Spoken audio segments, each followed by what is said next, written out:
Sirine di tengah sepi. Namaku Andri Saputra, usia 35 tahun.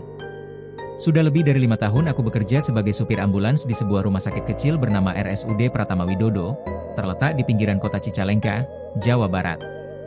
Rumah sakit ini tidak besar, tapi terkenal karena satu hal, sering jadi tujuan terakhir bagi mereka yang tidak sempat diselamatkan. Aku sudah terlalu sering melihat kematian, terlalu sering mengantar nyawa terakhir seseorang menuju rumah duka atau pemakaman. Namun malam itu, malam Jumat Kliwon, jadi malam yang tak akan pernah bisa kulupakan seumur hidupku. Pukul 00.37, aku dipanggil oleh resepsionis IGD. Mas Andri, ada tugas darurat. Jenazah korban laka lantas harus segera diantar ke Desa Karangjati, ucapnya sambil menyerahkan kertas kecil berisi alamat dan tanda tangan dokter jaga. Aku sempat tertegun. Karangjati? Desa itu seperti legenda bagi para supir ambulans. Letaknya terpencil, di ujung barat hutan karet yang membentang lebih dari 5 km. Hanya satu jalan tanah sempit menuju ke sana, dan kata orang, banyak kisah tak masuk akal terjadi di sepanjang rutenya.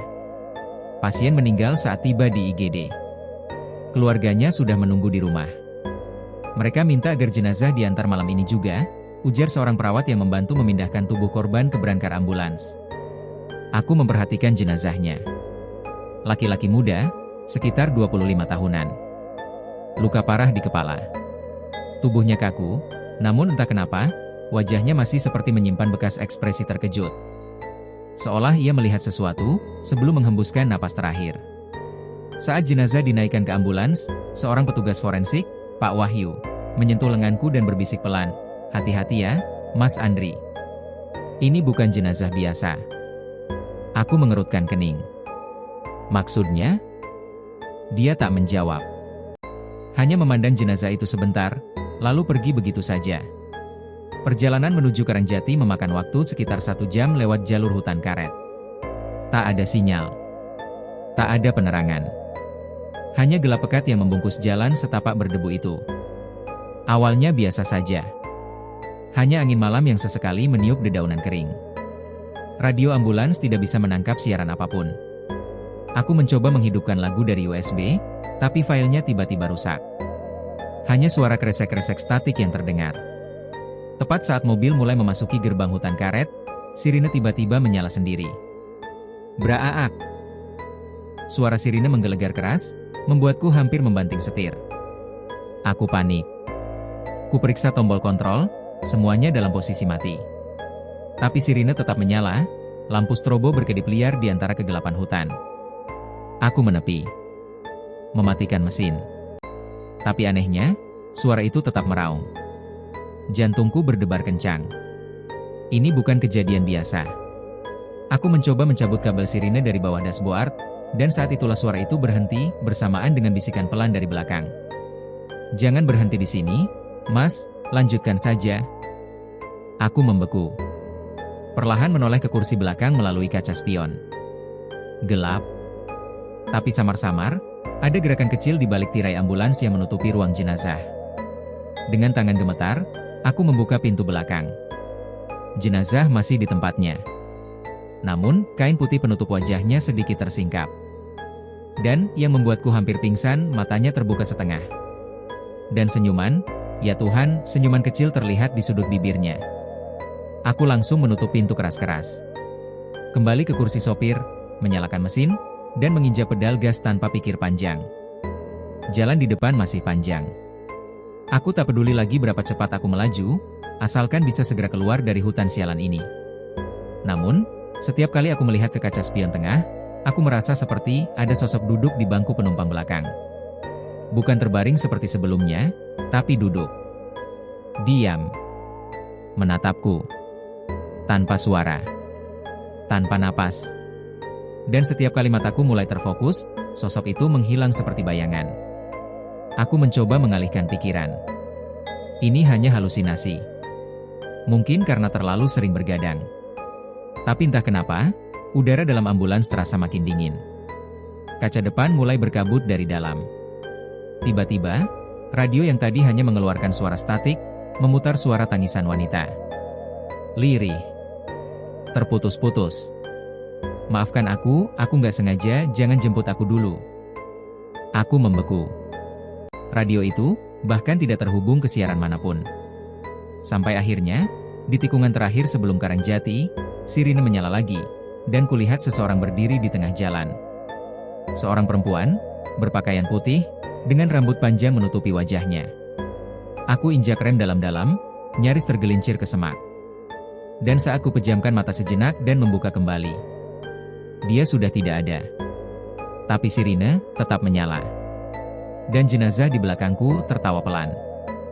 Desa yang menolak jenazah. Desa Karangjati akhirnya tampak samar di kejauhan, setelah hampir 1 jam penuh teror di jalur hutan karet. Lampu jalan sangat minim, nyaris tak membantu sama sekali. Rumah-rumah tersebar jarang, dan hanya ada beberapa warung kecil yang sudah tutup. Jam sudah menunjukkan pukul 1.42 dini hari. Aku menghentikan ambulans di dekat masjid tua berarsitektur kolonial. Di depannya berdiri beberapa orang berpakaian serba putih. Wajah mereka tampak tegang, seakan sedang menunggu sesuatu yang tak mereka inginkan. Seorang pria tua berjenggot putih, yang kemudian ku ketahui bernama Pak Darsa, menghampiriku. "Mas Andri?" tanyanya lirih, dengan mata tajam penuh keraguan. Aku mengangguk. Saya diminta mengantar jenazah korban kecelakaan atas nama Yoga Maulana. Keluarganya di sini, kan? Wajah Pak Darsa berubah pucat. Ia memalingkan wajah, dan berbalik ke kelompoknya. Mereka saling berbisik, suara mereka pelan, tapi jelas ada nada penolakan dalam pembicaraan itu. Lalu Pak Darsa kembali menghampiri. "Maaf mas, kami nggak bisa terima jenazah itu di sini malam ini." Aku terdiam. "Maksud Bapak? Bukankah ini alamat yang tertera dari pihak rumah sakit?"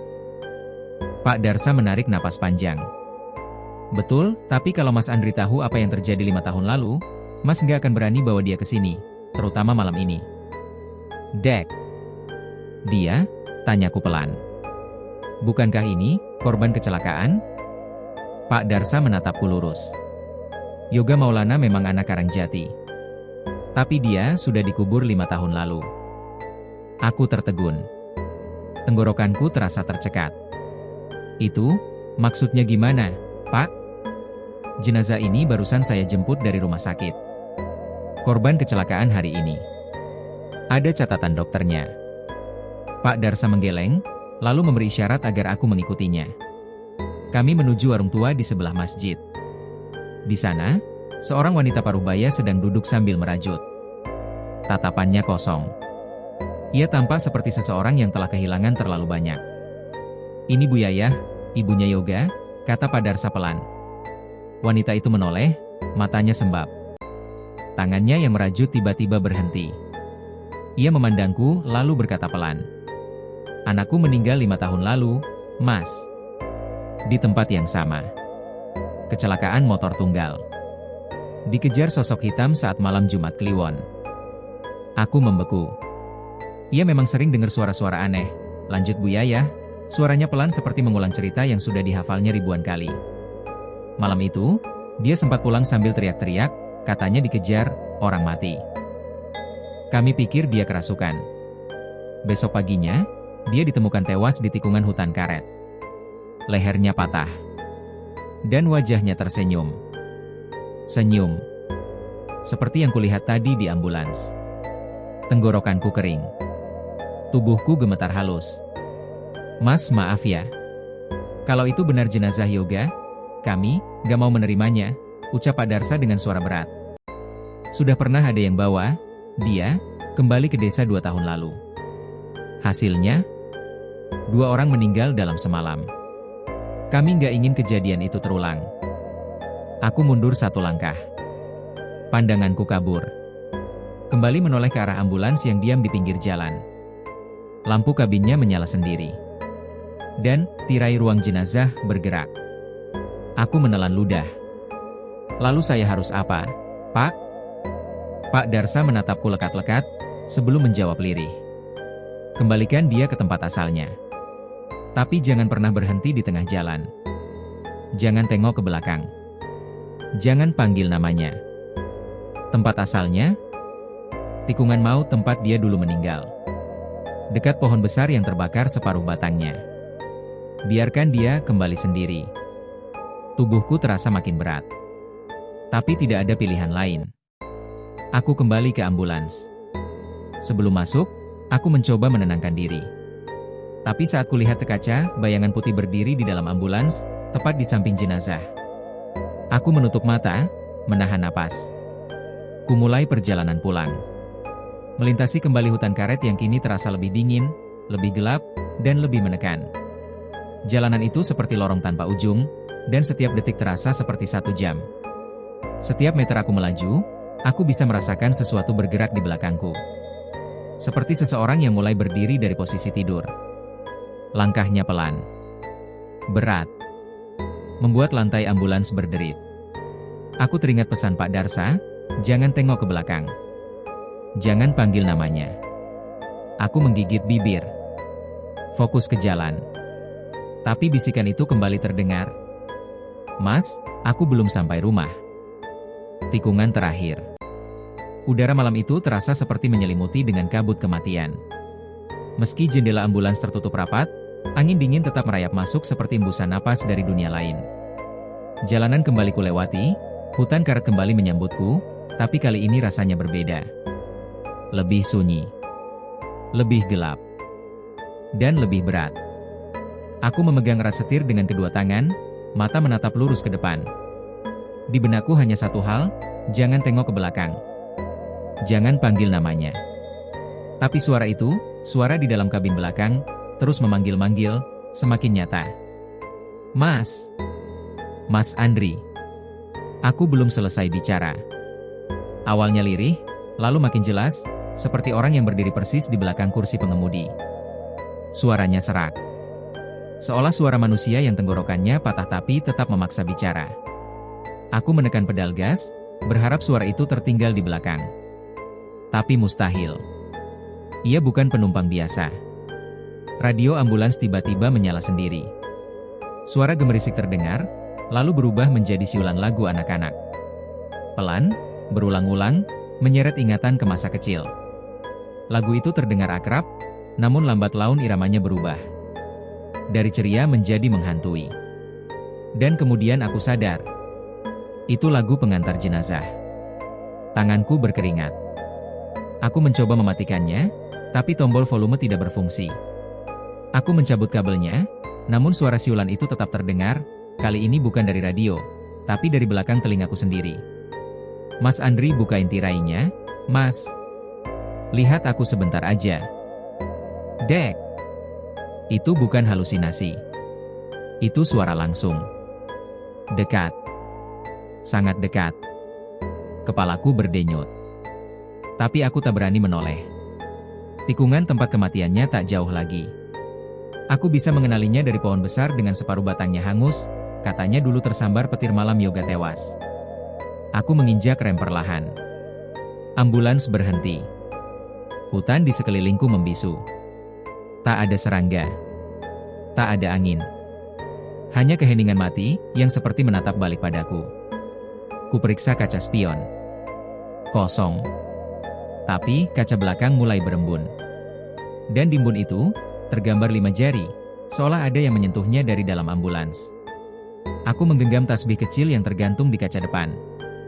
Kumulai membaca doa, tapi lidahku terasa berat. Seperti ada sesuatu yang menekan dadaku, menahan suaraku agar tak keluar. Tangan kiriku bergerak sendiri. Tanpa kendali. Menyentuh tuas pintu. Membuka. Pintu belakang ambulans terbuka pelan. Dan kain putih penutup jenazah itu melorot sendiri. Menampakkan wajah yang tadi sudah kulihat, namun kini kedua matanya terbuka penuh. Dan ia tersenyum. Lagi. Lebih lebar. Aku ingin menjerit, tapi suara itu keluar lebih dulu. Terima kasih ya, Mas, udah anterin aku pulang. Tubuh jenazah itu tiba-tiba terdorong keluar sendiri. Berangkar meluncur pelan hingga menyentuh tanah. Tapi tidak jatuh, seperti ada yang membantunya. Aku menatap tak percaya. Sosok itu berdiri. Jenazah itu berdiri tegak, memunggungiku. Tatapannya lurus ke pohon besar hangus itu. Lalu dari dalam hutan, muncul bayangan lain. Hitam. Tinggi. Samar. Tapi jelas itu bukan manusia. Wajahnya kabur. Tapi aku bisa merasakan sorotan mata itu tertuju padaku. Dan Yoga, sosok jenazah yang kubawa berjalan ke arahnya. Tanpa suara. Seolah telah menemukan tujuannya. Sebelum menghilang di balik bayangan pohon, ia sempat menoleh padaku. Senyum itu belum hilang. Tapi matanya kini menangis darah. Dan aku mendengar satu kalimat terakhir sebelum ia menghilang. Kamu sopir yang baik, Mas Andri, tapi ini belum selesai. Braaak. Pintu ambulans menutup sendiri. Sirine menyala sekali. Lalu padam. Aku terduduk di kursi kemudi. Napasku terengah. Tanganku gemetar.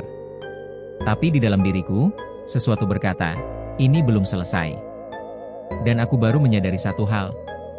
Jenazah Yoga tidak tercatat dalam laporan rumah sakit. Nama itu tidak pernah ada di IGD. Arwah yang mengikuti pulang. Setelah kejadian di tikungan maut itu, aku berharap semuanya berakhir. Harapan naif yang ternyata jauh dari kenyataan. Aku pulang ke kontrakan kecilku di pinggiran kota, tempat yang biasanya terasa tenang, meski sederhana. Tapi malam itu, dari detik aku masuk rumah, udara berubah. Lebih berat. Seperti ada sesuatu yang ikut masuk bersamaku. Aku meletakkan kunci ambulans di atas meja, lalu menyalakan lampu. Aneh, lampu ruang tamu berkedip-kedip, padahal baru diganti minggu lalu. Aku tepuk sakelarnya, lampu menyala, tapi hanya sebentar. Setelah itu, mati total. Ah, mungkin korslet, gumamku, mencoba tetap logis. Tapi kemudian, aku dengar bunyi ketukan. Tok. Tok. Tok. Dari arah dapur. Aku diam. Mendekat pelan. Tapi dapur kosong. Tok. Tok. Tok. Sekarang dari kamar. Kupelankan langkah, jantungku berdetak makin kencang. Aku buka pintu kamar dengan perlahan, dan tidak ada siapa-siapa. Tapi di cermin meja rias yang menghadap ke arah tempat tidur, ada tulisan kabur dari uap air. Masih ada yang belum kamu antar. Tubuhku membeku. Aku hapus tulisan itu dengan telapak tangan, berharap hanya ilusi. Tapi kemudian pintu belakang rumah terbuka sendiri. Daun pintu kayu tua itu mengayun perlahan, berderit seperti jeritan pelan dari dunia lain. Udara malam menyelinap masuk, membawa serta bau anyir darah yang sangat tajam. Aku menutup pintu cepat-cepat dan menguncinya. Aku tak tidur malam itu. Dan ketika subuh datang, aku mendapati kunci ambulans yang tadi kutaruh di meja sudah hilang. Namun yang lebih mengejutkan, ambulans itu terparkir kembali di depan rumah. Padahal semalam jelas-jelas aku tinggalkan di garasi kantor. Aku langsung menelepon Pak Yanto, manajer operasional armada ambulans. Dan saat ia menjawab, suaranya terdengar bingung. Ambulans nomor 12? Masih di garasi, kok? Aku langsung keluar. Dan benar, ambulans itu tidak ada. Padahal tadi jelas-jelas kulihat dari jendela.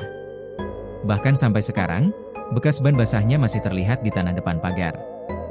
Aku mulai kehilangan akal sehat. Hari itu kuliburkan diriku sendiri. Tapi malamnya, aku kembali diganggu.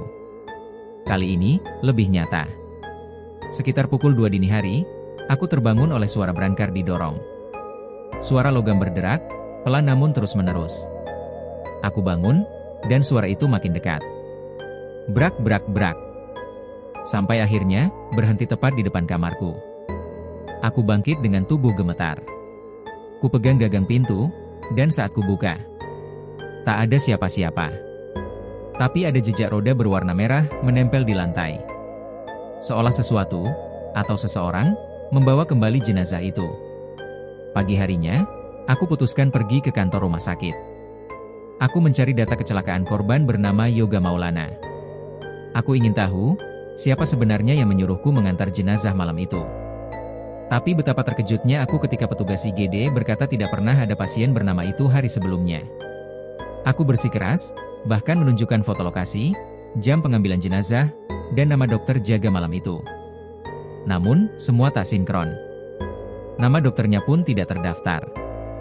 Dan yang lebih mengguncangku, saat aku diperlihatkan rekaman CCTV ambulans keluar garasi, yang terlihat menyetir bukan aku. Sosok itu memang memakai seragamku. Tapi wajahnya gelap, kabur, tak bisa dikenali. Seolah kamera menolak menangkap wajahnya. Petugas itu berkata, "Kami pikir itu Mas Andri, karena ambulans kembali sendiri jam 3 pagi. Tapi sopirnya tak pernah masuk. Kami kira Mas naruh kuncinya di meja." Aku tak tahu harus menjawab apa. Dalam perjalanan pulang, aku melihat ke kaca spion. Seseorang duduk di kursi belakang. Wajahnya tak terlihat, hanya bayangan putih dengan senyum yang begitu kukenal. Aku rem mendadak. Menoleh. Kosong. Tapi di kursi belakang, ada setangkai bunga kamboja basah. Ambulans nomor 12. Hari-hari setelah kejadian itu, hidupku berubah. Bukan hanya karena teror yang terus mengikutiku, tapi juga karena rasa penasaran yang tumbuh jadi obsesi. Ada yang tidak beres. Bukan hanya soal arwah, tapi kendaraan yang kugunakan malam itu. Ambulans nomor 12. Aku mulai menyelidiki sendiri. Pertama, aku cari berkas-berkas lama di kantor rumah sakit tempat aku bekerja. File armada ambulans memang tersedia, tapi ada satu yang terasa janggal. Ambulans nomor 12 tidak punya catatan servis selama 3 tahun terakhir. Padahal aku sendiri tahu persis mobil itu bolak-balik jalan. Baru 2 minggu lalu digunakan untuk antar pasien ke rumah sakit provinsi. Tapi dalam database, seolah tak pernah menyentuh jalan. Aku temui lagi Pak Yanto, atasan langsungku. Awalnya ia enggan bicara, tapi setelah kudesak, dengan raut wajah pucat, ia akhirnya mengaku. Ambulans itu harusnya udah dikandangkan. Udah pernah dipetieskan. Tapi karena kekurangan armada, akhirnya kita pakai lagi, padahal banyak yang nolak bawa mobil itu. Kenapa? Tanyaku. Pak Yanto terdiam lama. Lalu pelan-pelan ia membuka cerita lama. 3 tahun lalu, kecelakaan maut terjadi di jalan lintas hutan arah selatan. Ambulans nomor 12 dipakai saat itu, untuk mengevakuasi jenazah sopir dan pasien yang terjebak dalam tabrakan tragis antara truk logistik dan minibus. Tapi, bukan hanya 2 orang yang tewas. Sopir ambulansnya juga tidak pernah kembali. Mobil itu ditemukan 2 hari kemudian. Terparkir di tengah kebun karet, dalam kondisi bersih, dengan berangkar kosong dan bau kemenyan menguar dari dalam. Sopirnya tak pernah ditemukan. Dugaan hilang, diculik, atau kabur tak pernah terbukti. Anehnya, CCTV rumah sakit tidak pernah merekam siapa yang terakhir mengendarainya. Dan kamu tahu bagian paling anehnya? Tanya Pak Yanto pelan, setiap sopir yang pernah pakai ambulans itu, pasti cerita yang sama. Dengar suara. Lihat penampakan. Bahkan ada yang mengaku mengantar jenazah yang gak pernah tercatat di rumah sakit. Aku bergidik. Cerita itu, identik dengan yang kualami. Kenapa tidak dibuang saja ambulansnya? Tanyaku. Pak Yanto menatapku serius. Udah pernah. Kita titipkan ke lelang, ditarik oleh pembeli. Tapi besok paginya, ambulans itu balik sendiri ke garasi. Tanpa sopir. Tanpa kunci. Hatiku semakin diliputi ketakutan. Aku tahu, ini bukan hanya soal satu roh gentayangan. Ini lebih dari itu. Ada sesuatu yang melekat pada ambulans nomor 12. Malam itu, aku pulang dengan pikiran kacau. Tapi sebelum tidur, aku memberanikan diri membuka kotak kayu tua di gudang yang dulu warisan dari ayah. Di dalamnya, aku menemukan buku doa dan secari kertas dengan tulisan tangan yang hampir luntur. Jangan bawa pulang arwah yang belum menemukan tujuannya. Tepat setelah aku membaca kalimat itu, lampu rumah mati. Dalam gelap, aku bisa mendengar suara langkah kaki berat seperti sepatu bot di lantai semen. Perlahan menyusuri lorong rumahku. Aku berdiri. Menahan napas. Suara langkah itu mendekat. Dan berhenti tepat di depan pintu kamarku. Tok. Tok. Aku tak bergerak. Tok. Tok. Lalu, suara pintu terbuka perlahan. Tapi di sana tidak ada siapa-siapa. Hanya berangkar kosong. Dan di atasnya, foto lama. Foto hitam putih, terlihat kabur, tapi sangat jelas. Foto diriku sedang menyetir ambulans nomor 12. Tapi ada yang aneh di belakangku. Dalam kabin, berdiri 5 sosok berjubah putih. Wajah mereka kabur. Tapi yang paling tengah, itu Yoga. dengan mata hitam pekat. Aku menjatuhkan foto itu. Tapi sebelum sempat berpikir lebih jauh, alarm ambulans menyala sendiri di luar rumah. Sirine meraung keras, memecah keheningan malam. Aku meletakkan kunci ambulans di atas meja, lalu menyalakan lampu. Aneh, lampu ruang tamu berkedip-kedip, padahal baru diganti minggu lalu. Aku tepuk sakelarnya, lampu menyala, tapi hanya sebentar. Setelah itu, mati total. Ah, mungkin korslet, gumamku, mencoba tetap logis. Tapi kemudian, aku dengar bunyi ketukan. Tok, tok, tok. Dari arah dapur. Aku diam. Mendekat pelan. Tapi dapur kosong. Tok, tok, tok. Sekarang dari kamar. Kupelankan langkah, jantungku berdetak makin kencang. Aku buka pintu kamar dengan perlahan, dan tidak ada siapa-siapa. Tapi di cermin meja rias yang menghadap ke arah tempat tidur, ada tulisan kabur dari uap air. Masih ada yang belum kamu antar. Tubuhku membeku. Aku hapus tulisan itu dengan telapak tangan, berharap hanya ilusi. Tapi kemudian pintu belakang rumah terbuka sendiri. Daun pintu kayu tua itu mengayun perlahan, berderit seperti jeritan pelan dari dunia lain. Udara malam menyelinap masuk, membawa serta bau anyir darah yang sangat tajam. Aku menutup pintu cepat-cepat dan menguncinya. Aku tak tidur malam itu. Dan ketika subuh datang, aku mendapati kunci ambulans yang tadi kutaruh di meja sudah hilang. Namun yang lebih mengejutkan, ambulans itu terparkir kembali di depan rumah. Padahal semalam jelas-jelas aku tinggalkan di garasi kantor. Aku langsung menelepon Pak Yanto, manajer operasional armada ambulans. Dan saat ia menjawab, suaranya terdengar bingung. Ambulans nomor 12? Masih di garasi, kok? Aku langsung keluar. Dan benar, ambulans itu tidak ada. Padahal tadi jelas-jelas kulihat dari jendela. Bahkan sampai sekarang, bekas ban basahnya masih terlihat di tanah depan pagar. Aku mulai kehilangan akal sehat. Hari itu kuliburkan diriku sendiri.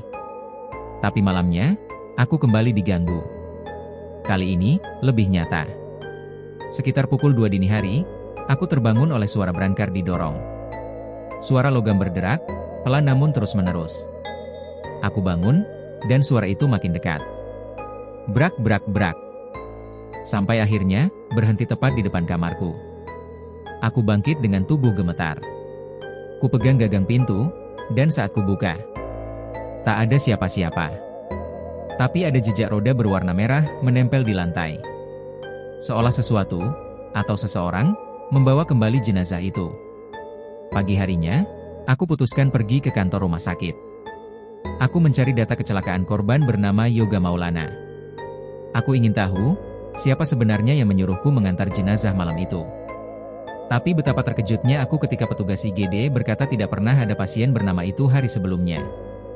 Aku bersikeras, bahkan menunjukkan foto lokasi, jam pengambilan jenazah, dan nama dokter jaga malam itu. Namun, semua tak sinkron. Nama dokternya pun tidak terdaftar. Dan yang lebih mengguncangku, saat aku diperlihatkan rekaman CCTV ambulans keluar garasi, yang terlihat menyetir bukan aku. Sosok itu memang memakai seragamku. Tapi wajahnya gelap, kabur, tak bisa dikenali. Seolah kamera menolak menangkap wajahnya. Petugas itu berkata, "Kami pikir itu Mas Andri, karena ambulans kembali sendiri jam 3 pagi. Tapi sopirnya tak pernah masuk. Kami kira Mas naruh kuncinya di meja." Aku tak tahu harus menjawab apa. Dalam perjalanan pulang, aku melihat ke kaca spion. Seseorang duduk di kursi belakang. Wajahnya tak terlihat, hanya bayangan putih dengan senyum yang begitu kukenal. Aku rem mendadak.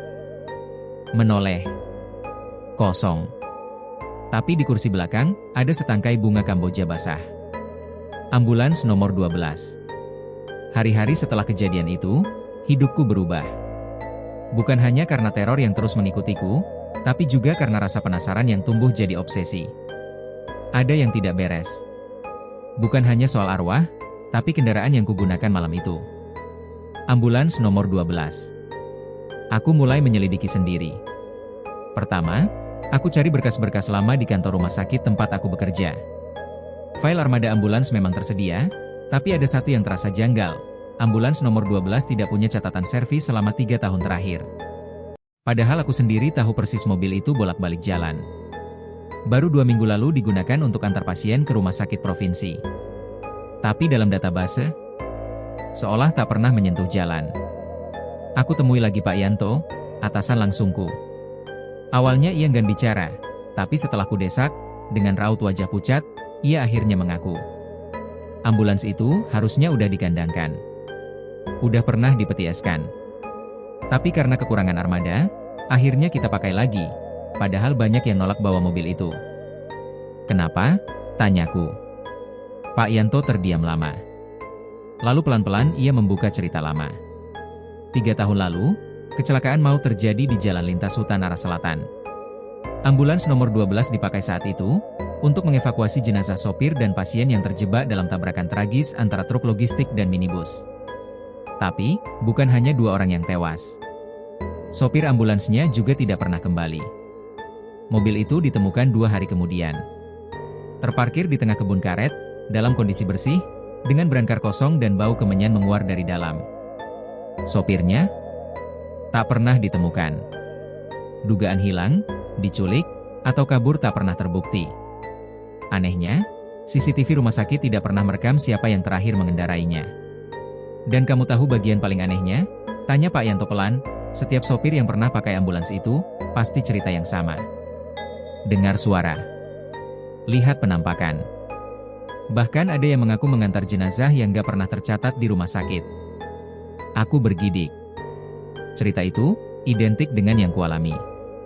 Kenapa tidak dibuang saja ambulansnya? Tanyaku. Pak Yanto menatapku serius. Udah pernah. Kita titipkan ke lelang, ditarik oleh pembeli. Tapi besok paginya, ambulans itu balik sendiri ke garasi. Tanpa sopir. Tanpa kunci. Hatiku semakin diliputi ketakutan. Aku tahu, ini bukan hanya soal satu roh gentayangan. Ini lebih dari itu. Ada sesuatu yang melekat pada ambulans nomor 12. Malam itu, aku pulang dengan pikiran kacau. Tapi sebelum tidur, aku memberanikan diri membuka kotak kayu tua di gudang yang dulu warisan dari ayah. Di dalamnya, aku menemukan buku doa dan secari kertas dengan tulisan tangan yang hampir luntur. Jangan bawa pulang arwah yang belum menemukan tujuannya. Tepat setelah aku membaca kalimat itu, lampu rumah mati. Dalam gelap, aku bisa mendengar suara langkah kaki berat seperti sepatu bot di lantai semen. Perlahan menyusuri lorong rumahku. Aku berdiri. Menahan napas. Suara langkah itu mendekat. Dan berhenti tepat di depan pintu kamarku. Tok. Tok. Aku tak bergerak. Tok. Tok. Lalu, suara pintu terbuka perlahan. Tapi di sana tidak ada siapa-siapa. Hanya brankar kosong. Dan di atasnya, foto lama. Foto hitam putih, terlihat kabur, tapi sangat jelas. Foto diriku sedang menyetir ambulans nomor 12. Tapi ada yang aneh di belakangku. Dalam kabin, berdiri 5 sosok berjubah putih. Wajah mereka kabur. Tapi yang paling tengah, itu Yoga. Dengan mata hitam pekat. Aku menjatuhkan foto itu. Tapi sebelum sempat berpikir lebih jauh, alarm ambulans menyala sendiri, di luar rumah. Sirine meraung keras, memecah keheningan malam. Aku keluar. Dan di bawah lampu jalan yang remang, kulihat ambulans nomor 12 berdiri di sana. Mesin menyala. Lampu kabin menyala. Tapi tidak ada sopir. Di pintu belakang, tertempel secari kertas, basah oleh embun. Tugasmu belum selesai. Masih ada yang harus diantar pulang. Jalan kutukan dan dukun penjaga. Aku tak bisa tidur semalam. Setelah kejadian ambulans kembali muncul sendiri di depan rumah, dengan secarik pesan menyeramkan di pintunya, aku memutuskan, ini harus diselidiki sampai tuntas. Dan untuk itu, aku harus kembali ke tempat asal semua ini bermula. Jalan lintas hutan selatan. Lokasi kecelakaan maut 3 tahun lalu yang jadi awal dari semua teror. Siang harinya, aku membawa motor ke daerah tersebut. Jalur sunyi yang membelah perkebunan dan hutan, dengan pohon-pohon besar berdiri bisu di sisi jalan. Tapi ada satu tempat yang membuat bulu kuduku langsung berdiri, tikungan tajam dengan pohon beringin besar di tepi jurang. Saat aku berhenti di sana, seorang pria tua muncul dari balik semak-semak, memakai ikat kepala kain lusuh, dengan mata tajam tapi penuh kelelahan. "Jangan lama-lama di situ, nak," katanya. Tempat itu bukan jalan biasa. Aku langsung memperkenalkan diri, dan anehnya, ia sudah tahu siapa aku. "Kau sopir ambulans nomor 12, ya?" Aku kaget. "Bapak siapa?" Ia menyebut dirinya Mbah Tura, seorang penjaga ritual dari desa kecil di balik bukit. Dan dari dialah aku pertama kali mendengar nama yang membuat darahku membeku, ritual pengantar arwah yang gagal. Menurut Mbah Tura, dulu ada dukun sakti bernama Wangsit, yang membuka jalan gaib di tikungan ini untuk mengantar roh-roh penasaran agar bisa menuju alam tenang. Tapi ritualnya menyimpang. Ia mengikat roh-roh tersebut ke dalam kendaraan, menjadikannya media penampung dan penuntun. Dan kendaraan yang digunakan pertama kali untuk ritual itu adalah ambulans nomor 12. Dukun Wangsit bukan pengantar, tapi penjerat. Ia ingin roh-roh itu tetap dekat, jadi pelindung atau penjaga kekuasaannya. Tapi mereka memberontak. Ritual gagal. Ambulans terkutuk. Setiap penggunanya akan melihat roh-roh itu, dan jika tidak mampu menyelesaikan pengantaran terakhir, maka mereka yang hidup akan menggantikan roh yang dibawa. Seperti yang terjadi pada sopir pertama dulu, bisik Mbah Tura. Ia tak pernah kembali, karena ia digantikan. Aku bergidik. Lalu, bagaimana cara mengakhirinya? Mbah Tura menatapku dalam. "Kau harus antar mereka. Tapi bukan ke rumah. Bukan ke kuburan. Kau harus bawa mereka kembali ke tempat mereka dibebaskan, ke pohon beringin ini. Dan lakukan pelepasan." Ia memberikan padaku segenggam bunga kantil kering, dupa hitam, dan segulung mantra dalam aksara Jawa kuno. "Lakukan tengah malam. Jangan berhenti di jalan. Jangan menoleh ke belakang. Dan yang paling penting, jangan ajak siapa-siapa." Malam itu, aku kembali menatap ambulans nomor 12 di depan rumah. Lampu depannya menyala sendiri, seolah menunggu aku duduk di balik kemudi. Jantungku berdetak keras. Tapi aku tahu, ini satu-satunya jalan. Pukul 11.55 malam, aku masuk ke dalam ambulans. Mesin menyala tanpa kunci. Begitu aku mulai melaju, udara dalam kabin berubah dingin. Di spion, aku melihat 3 sosok samar mulai muncul di belakang. Wajah mereka kabur, tapi satu demi satu mulai terlihat jelas. Yoga. Seorang ibu tua. Dan seorang anak perempuan dengan boneka sobek. Mereka tak bicara. Hanya menatapku. Saat melewati tikungan pertama, suara bisikan mulai terdengar. "Sudah lama kami menunggu. Kau datang terlambat." Tapi belum terlambat untuk menyelesaikan. Aku terus mengemudi. Jalan semakin gelap. Tidak ada kendaraan lain. Bahkan cahaya bulan seperti lenyap tertelan kegelapan. Dan tepat pukul 12.13, aku tiba di pohon beringin. Aku turun. Membawa bunga kantil, dupa, dan mantra. Dan saat aku menaruh semuanya di bawah pohon, angin besar tiba-tiba berhembus. Dedaunan bergoyang liar, udara terasa seperti bergetar.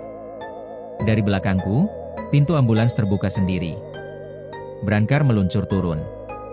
Kosong. Tapi berlumuran darah. Aku baca mantra pelan-pelan, tanganku gemetar, bunga kantil dan dupa mulai menyala.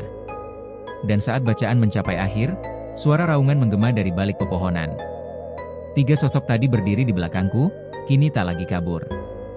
Mereka menunduk, lalu satu persatu menghilang menjadi debu putih. Tapi sebelum mereka lenyap, si anak perempuan menatapku. Masih ada satu yang belum pulang. Lalu semua hening. Ambulans mati. Lampu padam. Dupa padam. Dan pohon beringin itu menangis. Dendam sang penunggu. Setelah malam di bawah pohon beringin itu, aku pikir semuanya telah selesai. Tak ada lagi bisikan. Tak ada suara brancar menggeser sendiri. Rumahku tenang. Ambulans nomor 12 tak lagi menyala sendiri. Aku bahkan berani tidur tanpa lampu untuk pertama kalinya sejak semua itu terjadi. Tapi semua ketenangan itu hanya bertahan 3 hari. Hari keempat, saat aku membuka pintu rumah di pagi hari, Kulihat tanah di depan teras seperti dicakar dari dalam. Seperti seseorang, atau sesuatu, berusaha keluar dari bawah tanah. Di tengah tanah itu, tertancap satu jarum panjang berkarat, dan tergantung di ujungnya, potongan kain putih dengan noda darah kering. Dan tertulis di atasnya dengan arang hitam. Kau pulangkan mereka. Tapi bukan aku. Tanganku gemetar. Aku langsung hubungi Mbah Tura. Saat aku sampai ke gubuknya, tempat itu kosong. Hanya ada tanda bekas api ritual yang baru dipadamkan, dan segumpal rambut basah tergantung di pintu. Ada seseorang yang datang sebelum aku. Dan orang itu, bukan manusia biasa. Aku kembali ke rumah dengan kepala berat. Tapi malam itu, semuanya pecah kembali. Tepat pukul 00, pintu ambulans nomor 12 terbuka sendiri dengan suara menggelegar. Lampu-lampu rumah padam. Aku berlari ke jendela, dan kulihat sosok bayangan hitam besar duduk di balik kemudi ambulans itu. Bukan aku. Bukan siapapun yang kukenal. Matanya merah. Tubuhnya membakar seperti arang hidup. Dan dari kabin belakang, suara tangisan mulai terdengar. Aku keluar, melawan rasa takut. Siapa kamu? Tak ada jawaban. Tapi ambulans menyala. Sirinenya melengking, tapi bukan suara biasa. Itu seperti jeritan puluhan orang yang disatukan dalam satu pekikan panjang. Kemudian, ambulans itu melaju sendiri. Lewat jalan utama. Lalu belok menuju jalan buntu. Dan, hilang. Keesokan harinya, aku menerima telepon dari pihak rumah sakit. Ambulans nomor 12 ditemukan terparkir di lobi IGD. Dalam kondisi tertutup rapat. Tapi, brankarnya berisi tubuh pria tua hangus, dengan wajah yang masih terbuka jelas. Itu adalah Mbah Tura. Tak masuk akal. Ia terakhir kulihat kemarin siang. Hidup, sehat. Tapi di tangannya tergenggam sesuatu yang membuat darahku membeku. Foto lama dengan tanda terbakar di ujungnya. Foto itu, menampilkan seseorang tengah menjalani ritual pemanggilan arwah. Dan yang duduk di tengah lingkaran itu, adalah ayah kandungku. Ya. Ayahku, yang selama ini kukira hanya seorang sopir ambulans biasa, ternyata terlibat dalam ritual kelam puluhan tahun lalu. Ia bukan peserta. Ia pemimpin. Menurut dokumen tua yang kusematkan dari sisa barang-barang Mbah Tura, ayahku dulunya adalah pengikut wangsit, dukun sesat yang mengikat arwah dalam ambulans itu. Ia ditugaskan menjaga dan meneruskan jalur pengantar, sebagai penerus garis darah. Dan aku adalah penggantinya. Roh yang belum pergi, adalah roh ayahku sendiri. Sosok yang menjadi korban terakhir dari ritual wangsit, dan kini, karena aku membebaskan roh-roh yang terikat, ia kehilangan kekuatannya. Dan dendamnya, kini ditujukan padaku. Beberapa malam setelah itu, teror meningkat. Setiap pukul 2 pagi, telepon rumahku berdering. Jika kuangkat, tak ada suara. Tapi saat ku dengarkan lebih lama, terdengar suara rekaman. Aku belum selesai. Andri, kau anakku. Kau milikku. Pada malam ketiga, aku temukan noda darah di dinding kamar, membentuk pola lingkaran dengan 5 garis silang, simbol pemanggilan arwah yang tertulis di buku lama wangsit. Aku sadar, ini bukan hanya tentang menyelesaikan tugas. Ini adalah peperangan antara aku dan darahku sendiri. Dan peperangan itu akan berakhir di tempat semuanya bermula, pusat ritual lama yang terkubur dalam reruntuhan desa di balik hutan selatan. Mbah Tura telah meninggal. Tapi sebelum ia pergi, ia sempat meninggalkan catatan, hanya darah yang bisa mengakhiri darah. Bawa ambulans ke altar tua. Hancurkan ikatan, bakar brancar, dan jangan biarkan siapapun melihat. Akhirnya, aku siapkan semuanya. Malam ketujuh, aku masuk ke dalam ambulans nomor 12 untuk terakhir kalinya. Di jok belakang, brancar itu kini dilapisi kain kafan baru, dan di atasnya tertulis satu nama. R. Prasetyo, ayah. Lampu ambulans menyala sendiri. Mesin menyala. Tapi aku tahu, aku tidak akan pulang lagi sebagai orang yang sama. Altar berdarah dan arwah ayahku. Malam itu, suasana kota seperti membeku. Tidak ada suara kendaraan, lampu-lampu jalanan redup seperti enggan menerangi jalanku. Ambulans nomor 12 melaju perlahan menuju arah selatan, menuju desa tua yang telah dihapus dari peta, Desa Karangjawa. Menurut catatan Mbah Tura, desa itu dulu dikenal sebagai pusat pemujaan ilmu hitam dan pengikat arwah, tempat Wangsit dan para pengikutnya, termasuk ayahku, melakukan ritual pengorbanan roh dalam berangkar ambulans. Dan di tengah desa itu, di bawah akar pohon besar yang tumbang, terdapat altar batu darah. Tempat semua terikat. Dan hanya di sanalah aku bisa mengakhiri semuanya. Perjalanan menuju sana bukan mudah. Begitu masuk ke jalan desa lama, kabut tebal menyelimuti setiap sisi kaca ambulans.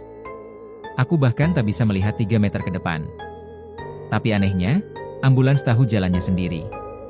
Setiap belokan, setiap tikungan, semua seperti sudah diprogram. Aku hanya memegang setir, tapi bukan aku yang mengendalikannya. Pukul 1.12 dini hari, aku tiba di lokasi. Desa itu sunyi. Semua bangunan telah hancur, tertutup semak dan akar pohon. Tapi di tengahnya, di bawah sinar bulan yang nyaris pudar, tampak sebuah batu besar berlumur-lumut dan bercak hitam yang tak pernah kering. Itulah altar darah. Aku turun membawa dupa, bunga kantil, segenggam tanah kubur, dan kain kafan yang membungkus berangkar. Ambulans nomor 12 mati sendiri. Lampunya padam. Dan dari belakangku, ku dengar suara napas berat. Aku berbalik. Kabin belakang ambulans terbuka sendiri. Berangkar meluncur perlahan, seperti didorong dari dalam. Lalu, sosok itu muncul. Ayahku. Atau lebih tepatnya, roh penuh dendam yang mengaku sebagai ayahku. Tapi wujudnya tak seperti manusia. Kulitnya mengelupas, matanya hitam legam, lidahnya menjulur panjang. Di dada, tergantung liontin kayu dengan lambang pentagram, simbol pemanggil arwah. Kenapa kau buang mereka? Suaranya berat dan dalam, seperti berbicara dari dua alam sekaligus. Mereka tidak pantas terikat selamanya, jawabku, gemetar namun mantap. Mereka kekuatanku. Dan kau, darah dagingku, harus meneruskan. Aku bukan engkau. Seketika tubuhnya melayang. Mulutnya menganga lebar, mengeluarkan jeritan 1000 suara. Langit mendadak gelap. Hujan turun deras, tapi bukan air, melainkan darah hitam pekat. Aku tak punya pilihan. Kutaburkan bunga kantil dan tanah kubur ke atas altar. Kunyanyikan mantra pelepasan yang ditulis Mbah Tura. Ambulans mulai bergetar hebat, lampunya berkedip liar. Sosok ayahku mengamuk, melayang berputar-putar di atas altar, menciptakan pusaran angin. Tapi aku terus membaca mantra. Saat mantra mencapai akhir, kain kafan di atas berangkar terbakar sendiri. Api putih menyala tinggi, membakar altar, membakar tanah, dan menyilaukan semuanya. Sosok roh itu menjerit, jeritan yang mengguncang tulangku. Ia mencoba masuk ke dalam tubuhku, melayang cepat menubrukku, tapi terhempas oleh api putih dari dupa dan mantra. Aku anakmu, jeritnya. Tapi kau bukan lagi manusia. Dengan itu, aku melempar liontin pentagram ke dalam api. Api membesar. Sosok itu berteriak sekali lagi, lalu terbelah menjadi kepingan cahaya dan lenyap dalam ledakan sunyi. Hening. Tak ada suara. Ambulans nomor 12 menyala perlahan. Tapi kini, bukan dengan cahaya dingin, melainkan cahaya kuning hangat, seperti sinar matahari pagi. Kabin belakangnya kosong. Bersih. Tak ada noda darah, tak ada bau kematian. Aku tahu, semuanya telah berakhir. Ambulans nomor 12 kini hanya kendaraan biasa. Dan aku hanya seorang sopir biasa, yang telah melewati perjalanan yang tak bisa dicerna akal. Sebelum aku pergi, kulihat altar yang tadi berdarah, telah mengering. Di atasnya, tumbuh satu tunas kecil, seolah kehidupan baru dimulai. Aku kembali ke kota menjelang subuh. Jalanan basah, sepi, tapi tidak lagi terasa mencekam. Dan sejak malam itu, ambulans nomor 12 tak pernah lagi meneror. Tapi meski semuanya terlihat tenang, aku tahu, di balik setiap suara sirine yang menggema malam-malam, selalu ada jejak mereka yang belum benar-benar pergi. Panggilan terakhir. 1 bulan setelah malam itu, hidupku kembali normal.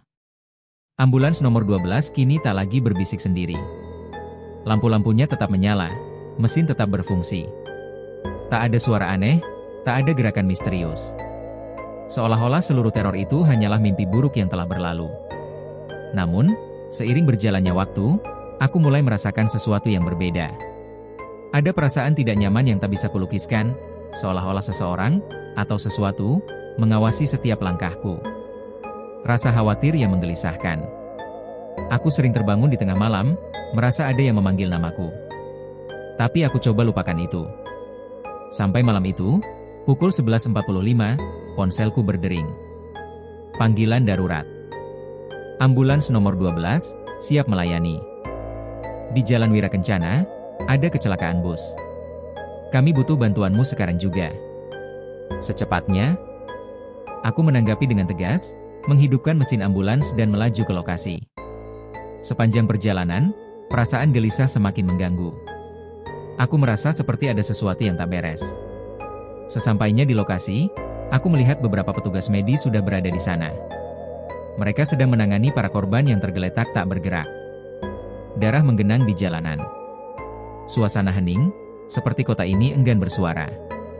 Aku membawa berangkar, siap menolong, saat aku melihat seorang anak kecil berdiri di tengah jalan. Seorang anak perempuan, sekitar 7 tahun, dengan wajah pucat. Pakaian yang dikenakannya kotor, seakan dia sudah berada di tempat ini sejak lama. Anak ini, kata salah seorang petugas medis, terkejut. Dia muncul entah dari mana. Aku mendekat, merasakan hawa dingin yang tak wajar. "Anak, kamu di sini sendirian?" Anak itu menatapku. Matanya kosong, tanpa ekspresi. Tak ada rasa takut, hanya keheningan yang menusuk. "Apa kamu melihat mereka?" tanyanya, suaranya pelan namun jelas. Aku tertegun, bingung. "Maksudmu siapa?" Dia menunjuk ke tubuh-tubuh yang berserakan, lalu melangkah mendekat ke berangkar yang aku bawa. Tiba-tiba wajahku berubah. Ada sesuatu di dalam mata anak itu, sebuah kekuatan gelap yang memantulkan gambar-gambar buram. Gambar-gambar itu adalah gambar arwah-arwah yang pernah kutemui. Yang di belakangku, mereka ikut bersamaku, lanjut anak itu.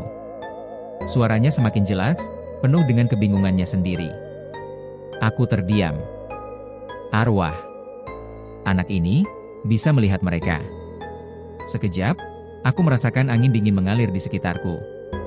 Rasa yang pernah kurasakan ketika ambulans nomor 12 mengangkut roh-roh terikat. Anak itu tidak hanya melihat arwah. Dia terhubung dengan mereka. Lebih buruk lagi, dia terikat dengan suatu kekuatan yang lebih besar dari apapun yang pernah kulalui. "Bantu kami, Mas," anak itu berkata, tiba-tiba memegang tanganku dengan cemas. "Mereka takut. Kami takut." Aku menggigil. Kegelisahan semakin kuat, menyelimuti seluruh tubuhku. Mengapa anak ini berbicara tentang roh-roh seperti itu? Mengapa aku merasa dikejar? Tanpa bisa mengendalikan diri, aku memandang sekeliling, dan di sudut jalan, aku melihatnya, roh ayahku. Tapi kali ini, ia bukan lagi dalam wujud penuh dendam. Dia berdiri di ujung jalan, mengamati dengan tatapan kosong. Seolah-olah sedang menunggu, mencari jawaban dari pertemuan ini. Aku menarik napas dalam-dalam, berusaha menguasai ketakutanku. "Apa yang kamu inginkan?" tanyaku pada roh itu, berbicara dengan suara pelan. Aku tahu ini bukan kebetulan. Roh itu bergerak perlahan mendekat. Dan seiring mendekatnya sosok itu, tubuh anak di depanku mulai berubah. Wajahnya memucat, matanya membelalak. Dia menatapku, penuh ketakutan. Dia datang untukku. Dia mencari tempat untuk bersembunyi. Aku bingung. Apa yang dicari oleh roh ayahku? Mengapa anak kecil ini terlibat? Ketika aku mulai merasakan kehadiran itu semakin mendekat, tubuhku membeku. Ada yang salah. Anak ini bukan hanya bisa melihat roh-roh, tapi mereka mungkin menguasai tubuhnya. Tanpa peringatan, tubuh anak itu terguncang. Kepalanya menoleh ke belakang, mata hitam legam, dan mulutnya mengeluarkan suara yang bukan berasal dari mulutnya. "Anakku, saatnya kembali." Suara itu, suara yang sangat familiar, suara roh ayahku, berkobar dari tubuh anak itu. Aku merasakan sebuah tekanan dahsyat. Seolah-olah seluruh dunia menghilang, dan hanya ada ruang kosong di sekitarku. Dan anak itu, sekarang tak lagi anak biasa, mengulurkan tangannya ke arahku.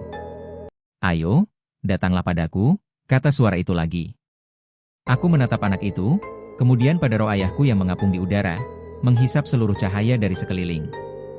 Aku tak bisa lari. Aku tak bisa menghindar lagi. Pertempuran terakhir, membebaskan jiwa yang terperangkap. Rasa takut itu menguasai diriku, lebih dari apapun yang pernah aku rasakan. Anak itu, yang kini tubuhnya bukan lagi miliknya, berubah menjadi wadah arwah yang terikat. Arwah ayahku, yang dulu berusaha aku lepaskan, kini mengambil alih tubuhnya, menjadikannya sebagai saluran baru untuk melanjutkan tujuan yang belum tercapai. Aku tahu aku tak bisa mundur lagi. Ayo, datanglah padaku, anakku, suara itu menggema di seluruh tubuhku. Roh ayahku, meski hanya sebuah bayangan yang membalut tubuh anak kecil itu, tampak lebih mengerikan dari sebelumnya. Mata anak itu membelalak, hitam pekat, memantulkan bayangan gelap yang mengerikan. Angin dingin berhembus kuat, dan badai darah mulai berputar di sekitarku. Aku merasakan kehadiran yang sangat kuat, seolah-olah seluruh dunia ini melawan keberadaanku. Rasanya semua napasku tertahan, dan tubuhku bagaikan tak memiliki kekuatan untuk bergerak. Tapi aku tahu aku tak bisa menyerah. Apa yang kau inginkan, ayah? Kataku, menahan gemetar di suaraku. Kenapa kau menguasai tubuh anak ini? Kenapa kau datang lagi? Suara itu hanya tertawa. Tertawa dengan nada seram yang tak manusiawi. Aku hanya ingin kembali, jawab roh itu dengan suara rendah, penuh kemarahan. Aku terperangkap di dunia ini karena perbuatanku sendiri. Tapi kau, anakku, bisa melepaskanku dari kutukan ini. Aku menggigit bibir, mencoba mengendalikan ketakutanku.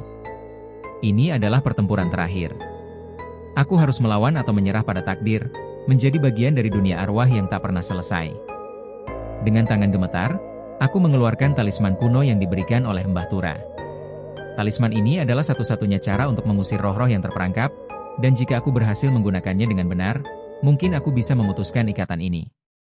Roh ayahku mulai bergerak mendekat, tubuh anak itu bergetar hebat. Angin semakin kuat, dan suara berbisik-bisik mulai memenuhi udara. Ini bukan hanya pertempuran melawan arwah ayahku, tetapi melawan seluruh dunia roh yang terperangkap dalam ruang gelap. Apa yang akan kau lakukan? Apakah kau akan mengorbankan anak ini? Suara itu berbisik, mencoba menggoyahkan tekadku. Aku tidak menjawab. Aku tahu jika aku ragu, semua ini akan menjadi bencana. Aku harus berani. Dengan satu gerakan cepat, aku menyentuhkan talisman itu ke dada anak itu, tepat di tempat jantungnya. Cahaya biru terang memancar dari talisman, mencerahkan sekelilingku, dan aku bisa merasakan energi yang sangat kuat mengalir ke seluruh tubuhku. Tidak, teriak roh ayahku, melayang menjauh. Cahaya biru itu semakin kuat, mengusir kegelapan yang menyelimuti sekitarnya. Tiba-tiba, anak itu jatuh ke tanah. Wajahnya kembali seperti semula, tenang, meskipun tubuhnya masih lemah dan tampak kelelahan. Aku langsung mengangkatnya, mencoba menyadarkannya. Matanya mulai berkedip, dan dia membuka matanya perlahan. Apa yang terjadi? Di mana, saya? Kata anak itu dengan suara lemah. Aku menatapnya, merasakan rasa lega yang sangat besar. Dia kembali ke dirinya sendiri. Tidak ada lagi bayangan gelap yang menghantui matanya. Tapi sebelum aku bisa menjawab, sebuah suara terdengar di belakangku. Suara yang lebih dalam dan lebih menakutkan dari sebelumnya. Kau berhasil, anakku, tapi ingatlah, aku akan selalu ada di sini. Suara roh ayahku terdengar dari kejauhan, penuh kebencian. Aku takkan pernah meninggalkanmu. Aku berbalik, dan roh ayahku muncul lagi, meski kali ini hanya dalam bentuk kabut hitam yang berkabut. Dia mengambang, perlahan mulai menghilang ke dalam kegelapan malam. Aku menarik napas panjang, berusaha menenangkan diriku. Pelepasan ini belum selesai. Aku tahu bahwa meski roh ayahku berhasil pergi untuk sementara, sisa-sisa kekuatan jahatnya mungkin akan selalu ada di dalam diriku. Namun, anak itu, yang sekarang terlepas dari kutukan, akan kembali ke hidupnya. Terima kasih sudah menyelamatkan saya, kata anak itu, menggenggam tanganku dengan lemah. Wajahnya penuh rasa syukur. Aku tersenyum, meskipun hatiku masih berat. Kamu bebas sekarang, jawabku pelan. Dan aku juga. Tapi kita tak pernah tahu, kadang, jejak-jejak arwah bisa meninggalkan bekas dalam hidup kita. Aku menatap ke arah jalan yang gelap, tahu bahwa perjalanan ini belum berakhir. Mungkin ada roh lain yang akan muncul lagi. Namun, untuk pertama kalinya, aku merasa sedikit lebih bebas. Aku bisa kembali ke hidupku, dengan sedikit lebih banyak kedamaian. Dan di kejauhan, Di balik gelapnya malam, sebuah ambulans berputar menghilang di horizon, membawa arwah yang telah lama terperangkap.